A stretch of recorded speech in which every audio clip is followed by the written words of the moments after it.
शंकर भगवान की जय। शिव पुराण को सुनने से सभी समस्याओं का हल हो जाता है और बार बार सुनने से मोक्ष की प्राप्ति होती है। शिव पुराण श्री रुद्र संहिता। व्यास जी बोले, हे तात, जब भगवान शिव देवताओं सहित असुरराज जलंधर से युद्ध कर रहे थे, तब असुरराज जलंधर ने एक गंधर्व माया फैला दी। असुरराज जलंधर द्वारा फैलाई गई गंधर्व माया से मोहित होकर सभी देवताओं सहित भगवान शिव भी युद्ध को भूलकर अप्सराओं का नृत्य गान देखने में व्यस्त हो गए। तब जलंधर भगवान शिव का रूप धारण करके कैलाश पर्वत पर देवी पार्वती के सामने प्रकट हुए, तो देवी पार्वती ने उन्हें तुरंत पहचान लिया। तो देवी पार्वती कैलाश पर्वत से अंतर ध्यान हो गई। तब वहाँ क्या हुआ, भगवान शिव ने क्या किया? सनत कुमार जी बोले, हे महर्षि, जब जलंधर को अपने सामने भगवान शिव के रूप में देखकर देवी पार्वती ने यह जान लिया कि वह कोई बहरूपिया है, तो वे तुरंत वहां से अंतर ध्यान हो गई। उनके अंतर ध्यान होते ही सारी माया वहां से गायब हो गई। माया के गायब होते ही सभी देवता अपने अपने होश में आ गए। उधर देवाधिदेव भगवान शिव की चेतना भी वापस लौट आई और जलंधर की माया को जानकर उन्हें अत्यधिक क्रोध आ गया। तब जलंधर भी देवी पार्वती के अचानक वहां से गायब हो जाने के कारण तुरंत ही युद्ध भूमि में लौट आया। तत्पश्चात भगवान शिव और असुरराज जलंधर में बड़ा भयानक युद्ध होने लगा, परंतु त्रिलोकीनाथ भगवान शिव की वीरता और बल के सामने वह तुच्छ असुर कहाँ टिक पाता। यह बात जल्द ही उसे समझ आ गई कि सर्वेश्वर शिव को जीत पाना आसान नहीं है, बल्कि असंभव है। तब असुरराज जलंधर ने भगवान शिव को जीतने के लिए माया का सहारा लिया। उसने तुरंत अपनी माया द्वारा पार्वती को प्रकट किया और उन्हें अपने रथ पर बांध लिया। जलंधर के दो सेनापति शुभ और निशुभ अपने हाथों में भयानक अस्त्र लेकर देवी पार्वती को मारने के लिए उन पर झपट रहे थे। देवी पार्वती रोते हुए अपनी सहायता के लिए अपने आराध्य भगवान शिव को पुकार रही थी। यह दृश्य देखकर भगवान शिव भी अत्यंत चिंतित हो गए। अपने प्राण बलवा देवी पार्वती को इस प्रकार कष्ट में देखकर वे व्याकुल हो उठे। तब अपनी प्रिया पार्वती को दैत्येंद्र जलंधर से मुक्ति दिलाने के लिए उन्होंने बड़ा भयानक रूप धारण कर लिया। उनका यह रौद्र रूप देखकर राक्षसी सेना भयभीत होकर इधर उधर भागने लगी।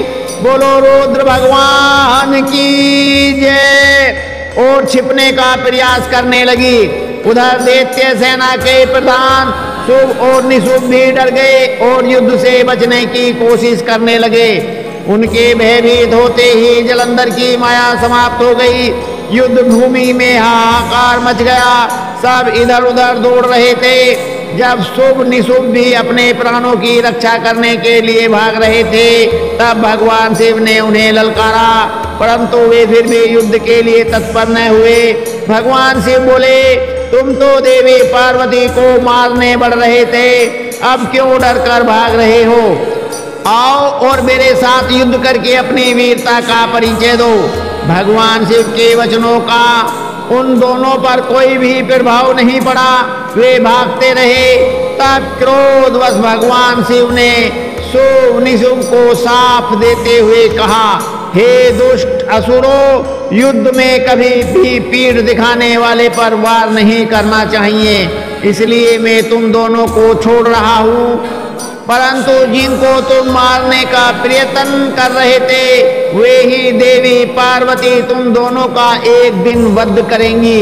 भगवान शिव के इन वचनों को सुनकर क्रोध से भरा जलंधर उन पर झपटा। उसने भयानक बाण चलाकर पूरी पृथ्वी पर अंधकार कर दिया। इससे भगवान शिव का क्रोध अत्यधिक बढ़ गया। और उन्होंने अपने चरणागोष्ठ से बने एक सुदर्शन चक्र को चला दिया। उस चक्र ने तुरंत जलंधर के सिर को उसके धड़ से अलग कर दिया। जब चक्र ने असुरराज जलंधर का सिर काटा तो बहुत भयानक ध्वनि हुई और महादानव जलंधर पल भर में ही ढेर हो गया। जिस प्रकार अंजन काजल का विशाल पर्वत दो टुकड़ों में विभक्त हो गया था, उसी प्रकार जलंधर का शरीर दो टुकड़ों में बट गया। सारे युद्ध भूमि में उसका रक्त फैल गया।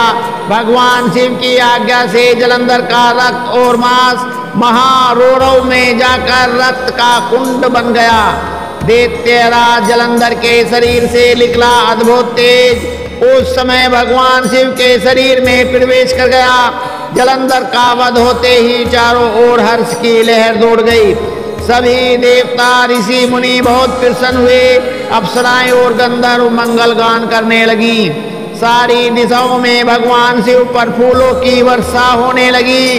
सनत कुमार जी बोले, हे महर्षि से इस प्रकार दैत्यराज जलंधर का देवाधिदेव भगवान शिव के हाथों से वध देखकर सब और प्रसन्नता छा गई। सभी देवताओं सहित ब्रह्मा जी और श्री विष्णु भी हर्षित हुए। तब वे करुणा निदान भगवान शिव को धन्यवाद देने लगे और उनकी स्तुति करने लगे और बोले, हे करुणा निदान, हे कृपा निदान, हे देवाधिदेव भगवान शिव, आप प्रकृति से परे हैं। भगवान आप ही परम ब्रह्म परमेश्वर हैं। फिर वो हम सब देवता आपके दास हैं और आपकी आज्ञा की पूर्ति करने हेतु तो कार्य करते हैं। हे देवेश, आप हम पर प्रसन्न हो। हे प्रभु, जब भी देवताओं पर कोई विपत्ति पड़ी है, आपने हमारी सहायता की है और हमें अनेक दैत्यों के अत्याचारों से मुक्ति दिलाई है। हम सदा ही आपके चरणों की वंदना करते हैं और आपके अनोखे दिव्य स्वरूप का ही स्मरण करते हैं। आपके ही कारण हमारा भी अस्तित्व है। आपके बिना हम कुछ भी नहीं हैं। आप भक्त वत्सल हैं और सदा ही अपने भक्तों का हित करते हैं। इस प्रकार भगवान शिव की वंदना करके सभी देवता चुप हो गए और हाथ जोड़कर खड़े हो गए। तब भगवान शिव बोले, हे देवताओं, मैं तुम्हारी आराधना से बहुत प्रसन्न हूँ। मैं तुम्हें वरदान देता हूँ कि मैं हमेशा तुम्हारे अभिष्ट कार्यों की सिद्धि करूँगा। तुम्हारे दुखों को मैं सदा दूर करूँगा। इसके अतिरिक्त तुम और कुछ भी चाहो तो मुझसे मांग सकते हो, परंतु उनकी कृपा दृष्टि बनाए रखने की अतिरिक्त उनसे कुछ नहीं मांगा। तब उन देवताओं को आवश्यकता पड़ने पर उनकी मदद करने का आश्वासन देकर देवाधिदेव भगवान शिव वहां से अंतर्ध्यान हो गए। इस प्रकार जब त्रिलोकीनाथ भगवान शिव ने देवताओं को उनकी सहायता का आश्वासन दिया तो सभी देवता हर्ष से फूले नहीं समाये और भगवान शिव की महिमा का गुणगान और जय जयकार करते हुए प्रसन्नता पूर्वक अपने अपने धाम को वापस चले गए। व्यास जी बोले, हे ब्रह्मा पुत्र सनत कुमार जी, जब भगवान श्री हरि विष्णु की माया से मोहित होकर जलंधर पत्नी वृंदा छद्म भेष धारण किए विष्णु जी को अपना पति मानकर उनके साथ रमन करने लगी, तब श्री हरि की भी उनसे प्रीति जुड़ गई।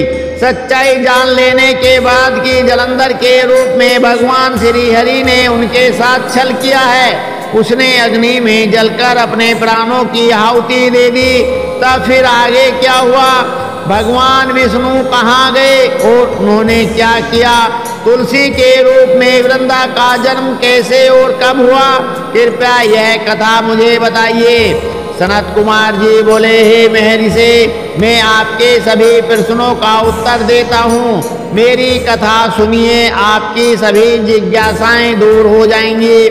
जब वृंदा ने विष्णु जी द्वारा ठगे जाने पर अपने शरीर का त्याग कर दिया तो भगवान विष्णु को बहुत दुख हुआ और वे वृंदा की चिता की राख को अपने शरीर पर लपेटकर इधर उधर मारे मारे फिरने लगे। इधर जब देवताओं को भगवान श्री हरि विष्णु की इस हालात के बारे में पता चला तो वे सब बहुत चिंतित हुए उन्हें समझ में नहीं आ रहा था कि वे क्या करें। जगत के पालन करता भगवान विष्णु को इस तरह दर दर भटकना शोभा नहीं देता। जब देवताओं को इस समस्या का कोई हल नहीं सूझा, तब वे देवाधिदेव भगवान शिव की शरण में गए। ब्रह्मा जी को साथ लेकर देवराज इंद्र देवताओं सहित कैलाश पर्वत पर पहुंचे। वहां उन्होंने त्रिलोकीनाथ भगवान शिव को हाथ जोड़कर प्रणाम किया और उनकी स्तुति करने लगे।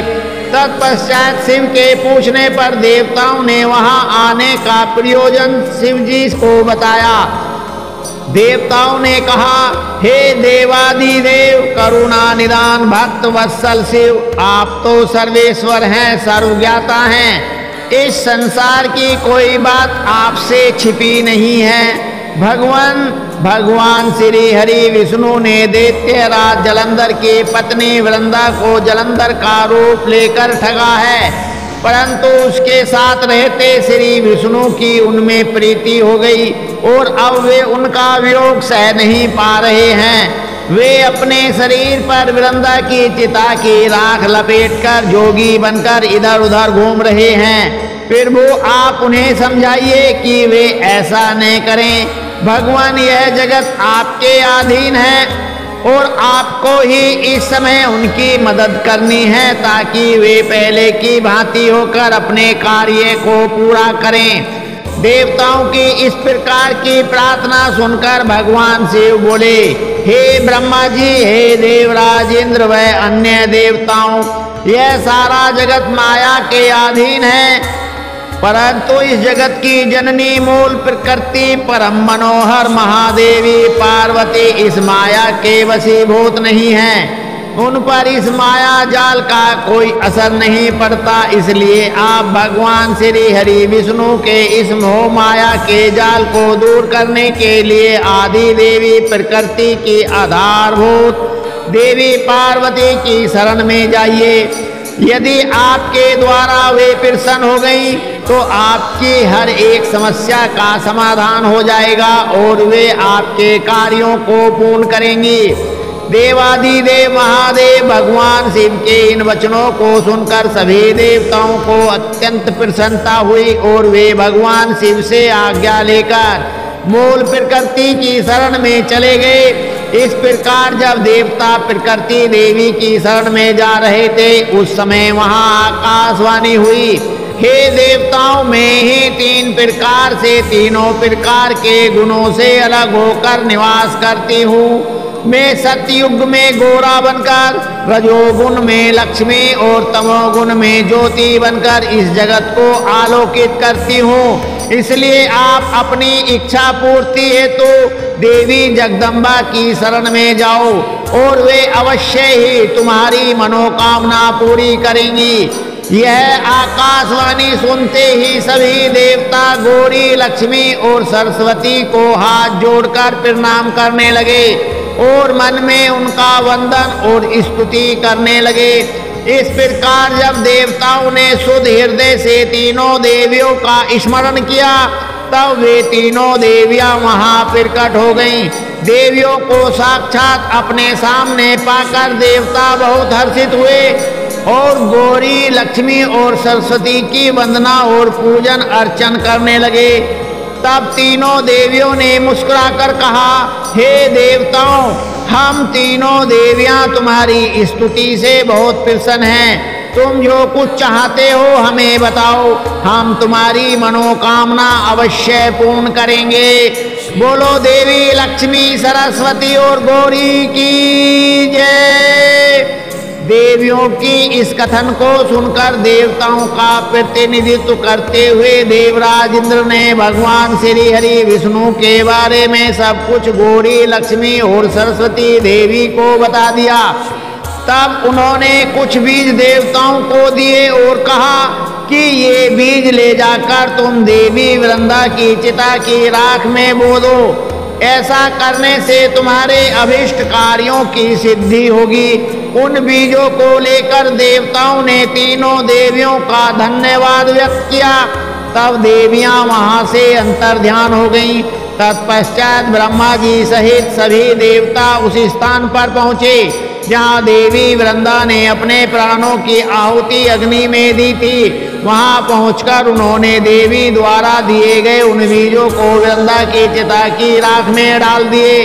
तब उन बीजों में से कुछ दिन पश्चात धात्री, मालती और तुलसी नामक वनस्पतियां पैदा हुई। देवी सरस्वती द्वारा दिए गए बीजों से धात्री, देवी महालक्ष्मी के बीजों से मालती और देवी गौरी के बीजों से तुलसी का आविर्भाव हुआ।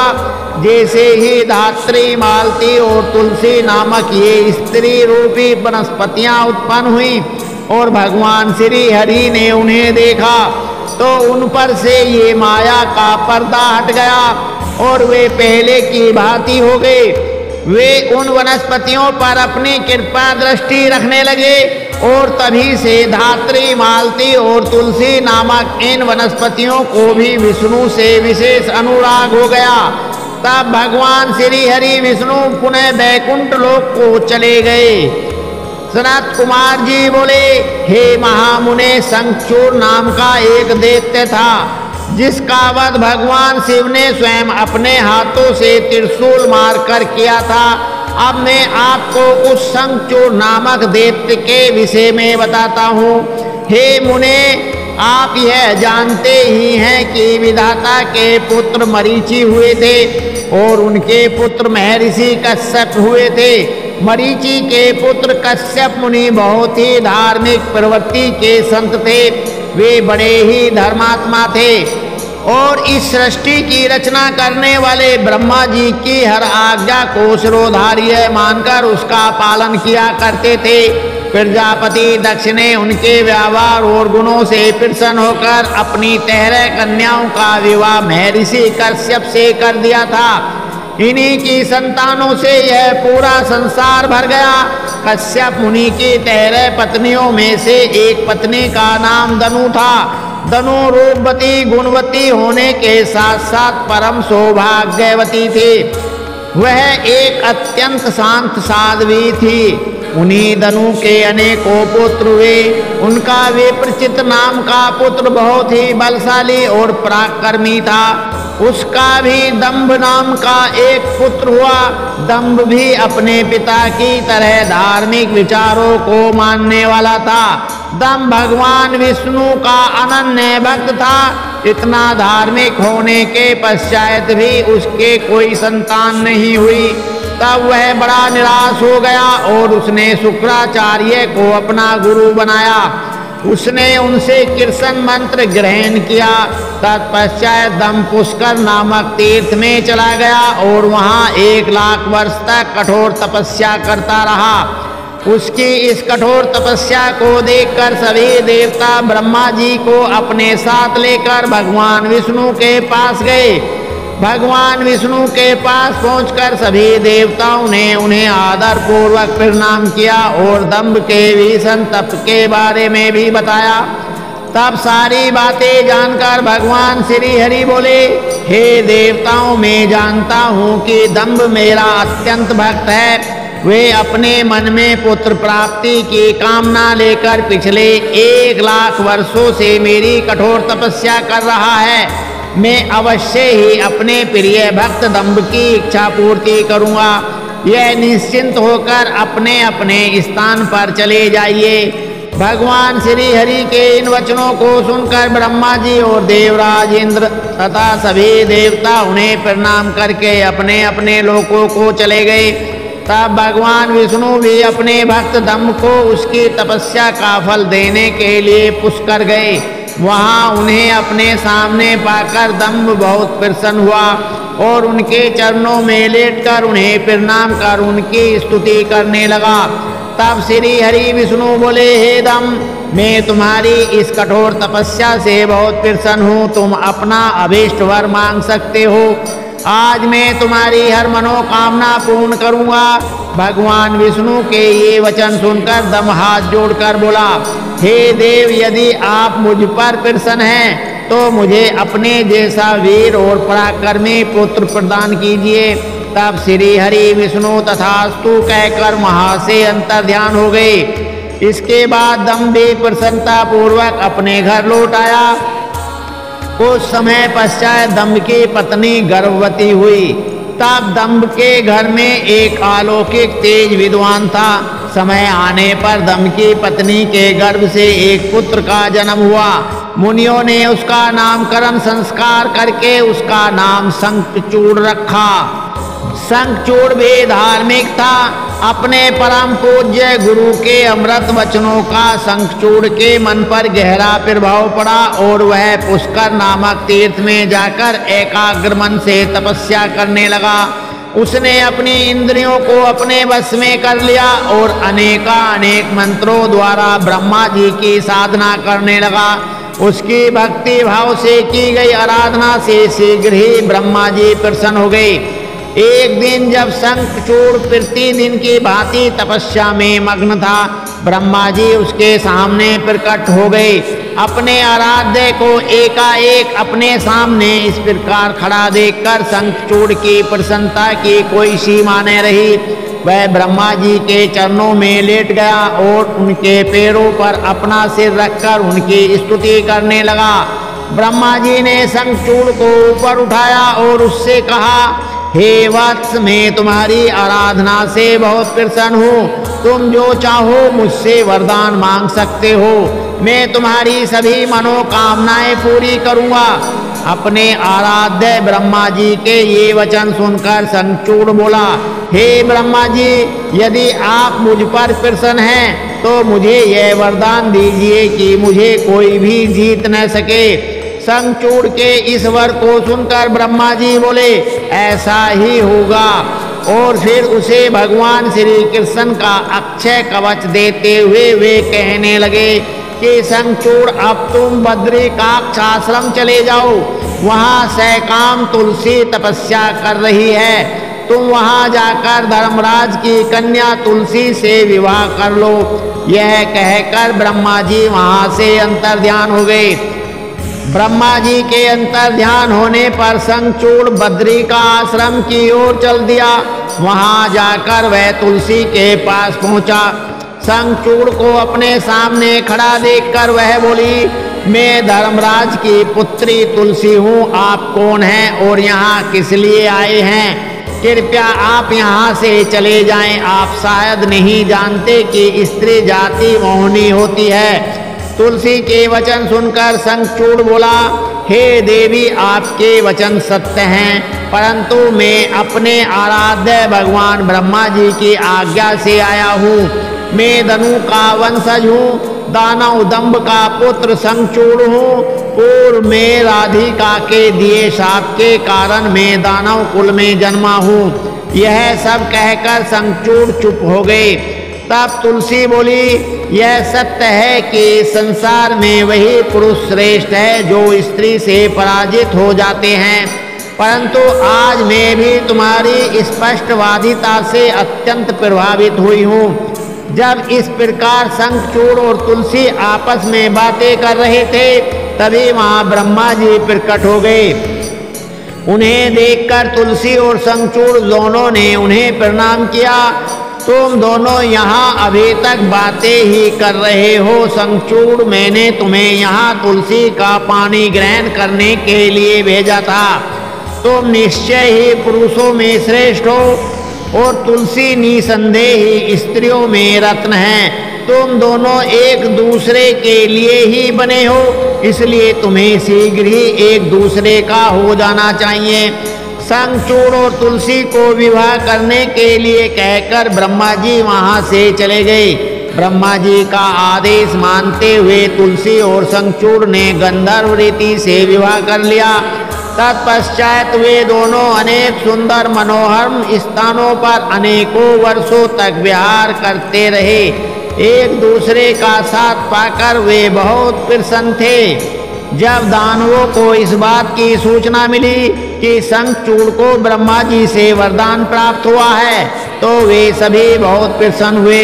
दैत्य गुरु शंकराचार्य ने स्वयं वहां आकर शंखचूड़ को ढेरों आशीर्वाद प्रदान किए।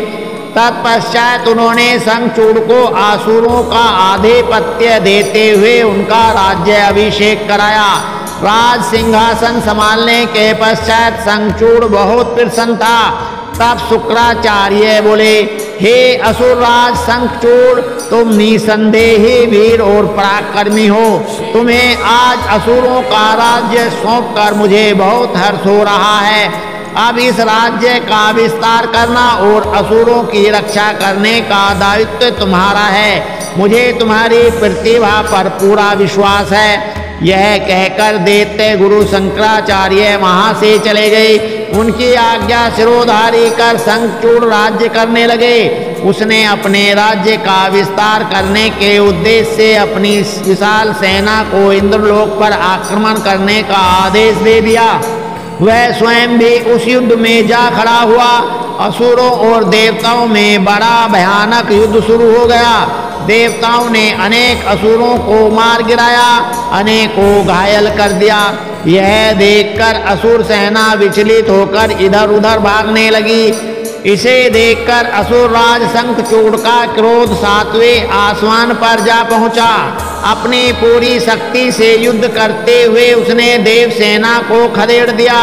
दैत्य राज शंखचूड़ से डरकर देव सेना तितर बितर हो गई और अपने प्राणों की रक्षा के लिए गुफाओं और कंदराओं में जाकर छिप गई।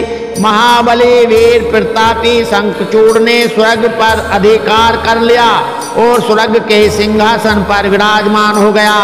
सूर्य, अग्नि, चंद्रमा, कुबेर, यम, वायु आदि सभी देवता शंखचूड़ के अधीन हो गए। अनेक देवता शंखचूड़ के डर से भाग निकले। जो देवता वहां से भाग निकले थे वे अपने प्राणों की रक्षा के लिए इधर उधर मारे मारे फिर रहे थे। जब उन्हें यह समझ नहीं आया कि अब वे क्या करें और कहाँ जाएं, तब वे सब देवता मिलकर ऋषि मुनियों के साथ लेकर ब्रह्मा जी की शरण में गए। ब्रह्मा जी के पास पहुंचकर देवताओं ने उन्हें प्रणाम कर उनकी स्तुति की। तत्पश्चात उन्होंने शंखचूड़ के आक्रमण और स्वर्ग पर उनके आधिपत्य के बारे में सब कुछ ब्रह्मा जी को बता दिया। ब्रह्मा जी ने आश्वासन देते हुए कहा कि इस विषय में भगवान विष्णु ही हमें कोई सही मार्ग बता सकते हैं, अतः हम सभी को उनके पास चलना चाहिए। यह कहकर वे सब श्री हरि से मिलने के लिए बैकुंठ को चल दिए। बैकुंठ पहुंचकर देवराज इंद्र और ब्रह्मा जी सहित सभी देवताओं ने लक्ष्मीपति विष्णु जी की स्तुति की और उन्हें सारी बातों से अवगत कराया। देवताओं का दुख सुनकर विष्णु जी ने उन्हें ढाढ़स बांधते हुए कहा, हे देवताओं, आप इस प्रकार दुखी न हो। मैं शंखचूड़ के बारे में सभी कुछ जानता हूँ। पहले वह मेरा अनन्य भक्त था। इस बारे में हमें देवादिदेव महादेव जी से विचार विमर्श करना चाहिए, क्योंकि वे ही इस समस्या का सही समाधान बता सकते हैं। ये कहकर वे ब्रह्मा जी और अन्य देवताओं को अपने साथ लेकर शिवलोक की ओर चल दिए। अब समय तो पूरा हो गया है, आगे के शिव पुराने बहुत ज्ञान वर्धक पुण्यदायक है, जिसे कल आप और हम पढ़ेंगे सुनेंगे, जीवन को सफल करेंगे। भोले बाबा की जय, शंकर भगवान की जय। ओम नमः शिवाय।